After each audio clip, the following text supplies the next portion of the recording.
चन्दनं जातीचम्पकबिल्वपत्ररचितं पुष्पञ्जधूपं तथा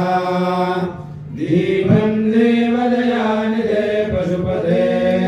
हृत्कल्पितं गृह्यताम् सुवर्णेन वरत्नखण्डरचिते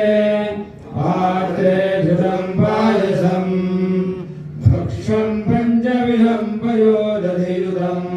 ब्रह्माफलं पानकं शाकानामयुतं जलं रुचिकरं कर्पूरखण्डोज्ज्वलं ताम्बूलं मनसा मया विरचितं भक्त्या प्रभो श्रीगुरो छत्रञ्चामरयो युगं व्यजनकं चादरशकं निर्मलं वीणावेलिमृदन्तका हरकला गीतं च नृत्यं तथा साष्टाङ्गं प्रणभस्तुतिर्बहुविधा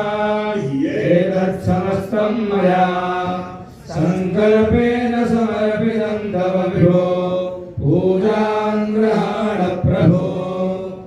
आत्मात्मं गिरिजामतिः सहजला शरीरं गृहं पूजादे विषयोपभोगरचना निद्रा समाधिस्थितिः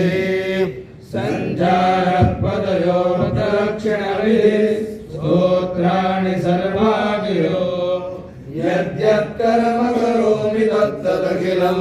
शम्भो तवाराधनम् जडजडमुखं वा कायजं कर्मजं वा श्रवणनयनं वा मानसं वा मदार्थं विहितं वा सर्वमेव क्षमस्व जय जय करुणाब्धे